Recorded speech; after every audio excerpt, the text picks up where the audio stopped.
Welcome to Tanner's Garage. My name is Tanner.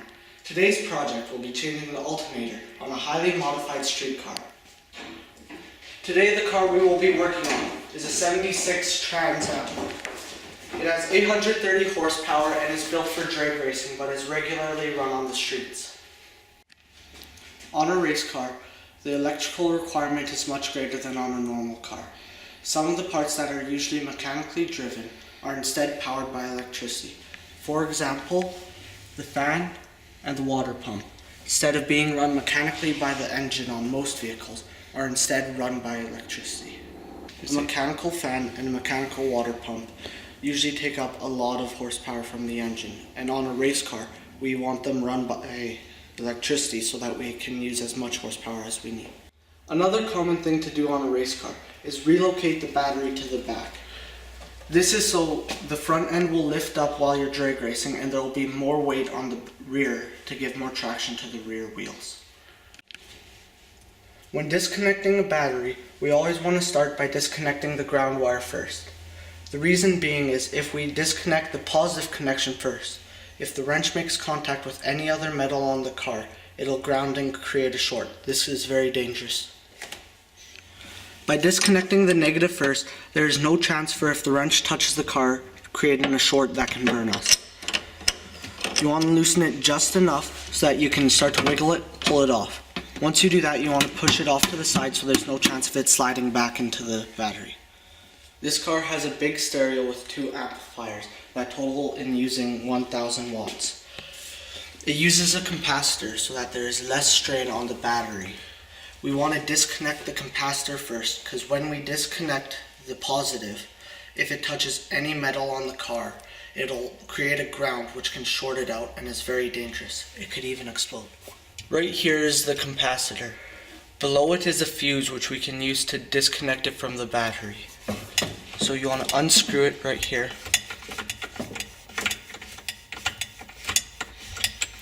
Once you have done that, you can just pull it out. Now that that has been done, we can remove the positive connection from the battery.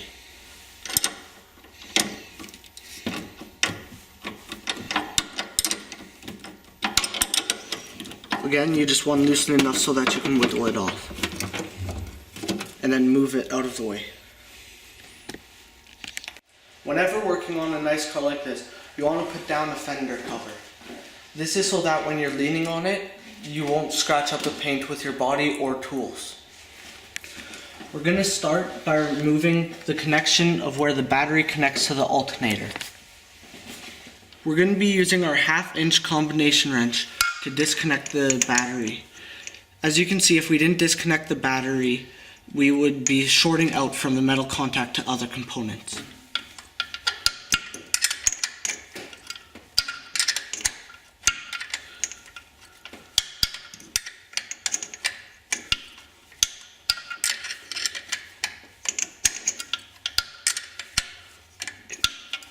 With my hand.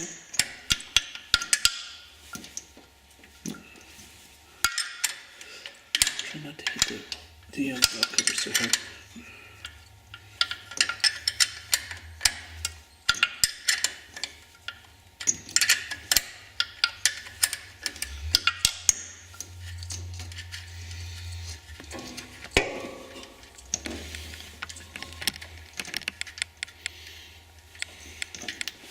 Now we are going to pull the wires off of the connection.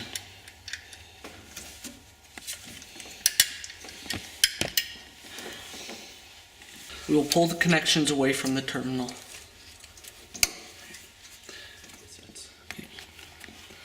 A better tool you could have used for this is a gear wrench, but for the purpose as most people will not have that in basic tool set, I am using the tools you will usually find. This type of fastener is called a socket head, in which a hex head socket will go in. And then on the back, we will need to put on a 9/16 wrench to hold the nut in place.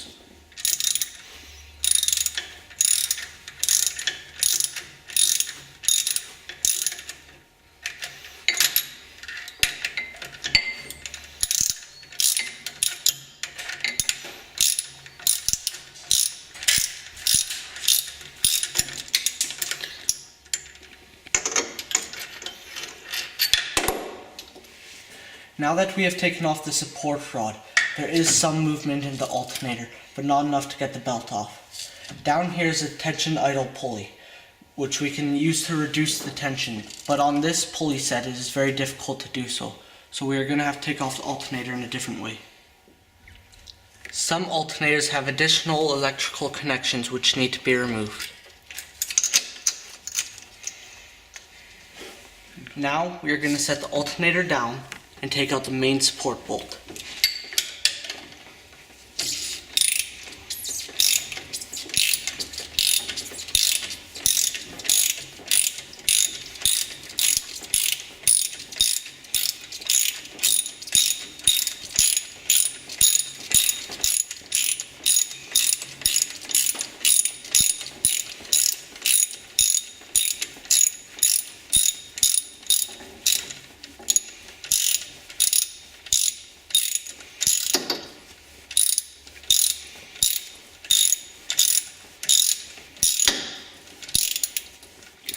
Behind the alternator, the bolt runs through a spacer. So we want to hold onto the spacer as we slowly pull the bolt out. You don't want to pull it out all the way because you need it to support the alternator. Once you have it enough, carefully pull the spacer out, grab the alternator, and then pull the bolt out. Now there is nothing holding the alternator in place. We can now tilt it forward to pull the belt off. This is going to be heavy, so you want to grab it with 2 hands and pull it out of the car and set it down.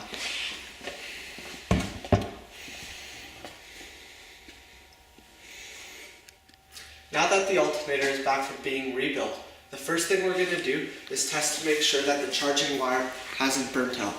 So how we're going to do that is we're going to go to the battery, which in this case is in the back.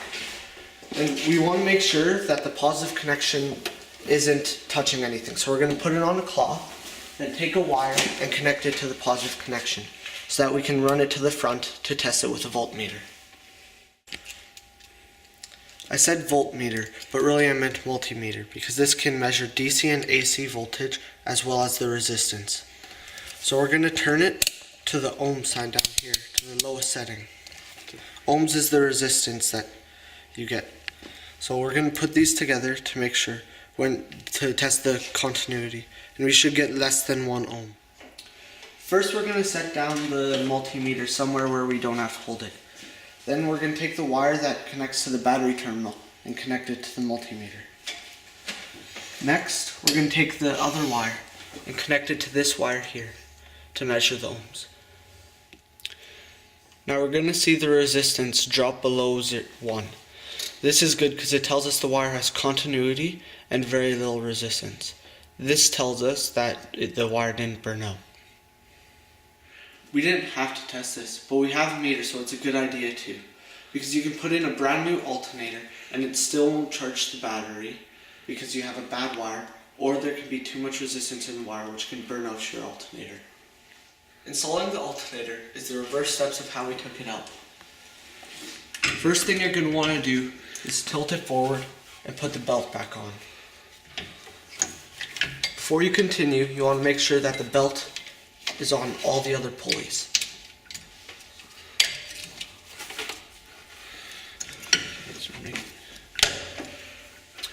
Now we're going to start by putting in the mounting bolt. Once you got that fed in, you want to put the spacer in. Now we're going to thread in the bolt, but not tighten it all the way.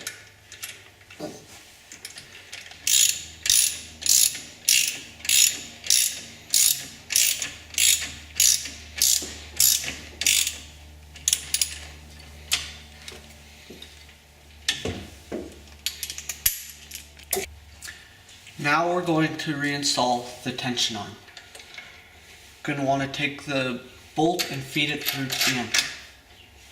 After you get that through, you're going to want to put on the washer and then the lock nut.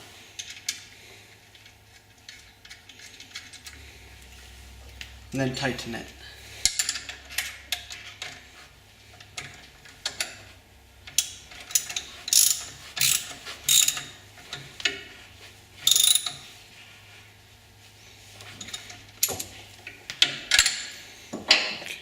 Now finish tightening the other bolt.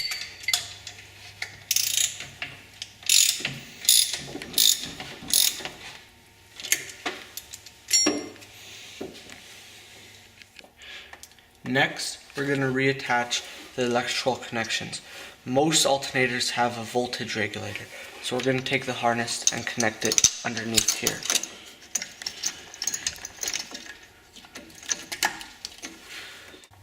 Then, the battery wires are going to go onto the charging terminal.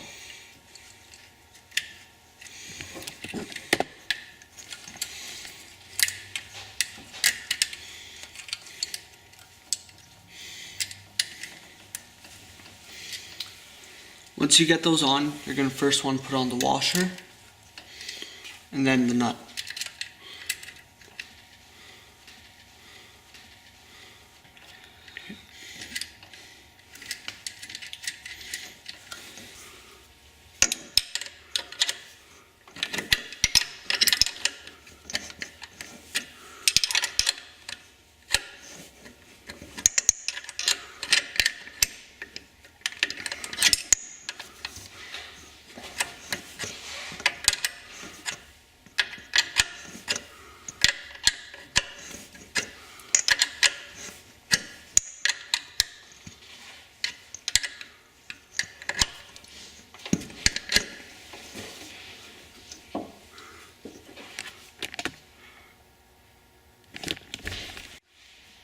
Now we're going to reattach the battery connections. Always start with positives. We're going to put it on, push it down as low as we can, and then tighten it.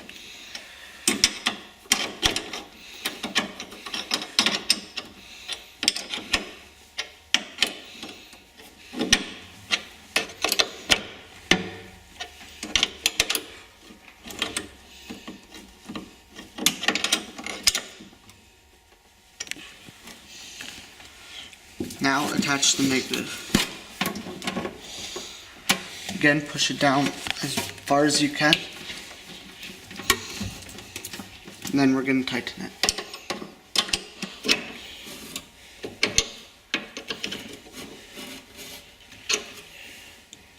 Now remember, this car has a stereo capacitor in which we disconnected the fuse at the beginning. We're going to want to reinstall that.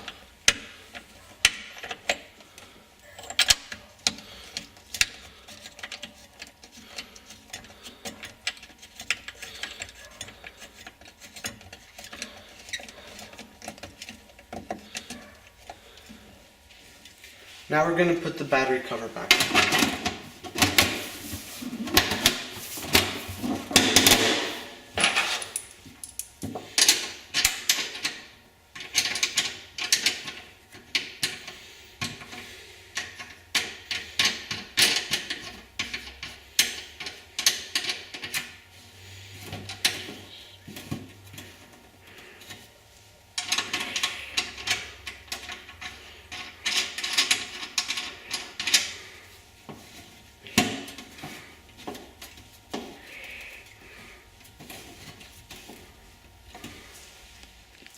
On this car, removing the alternator is an easy 5-minute job. As you can see, you only need a few simple tools. On a factory vehicle, there may be a few other brackets that you might need to take off, which will take a little more time. And as a 16-year-old teenager, I can do it. Now you can do it.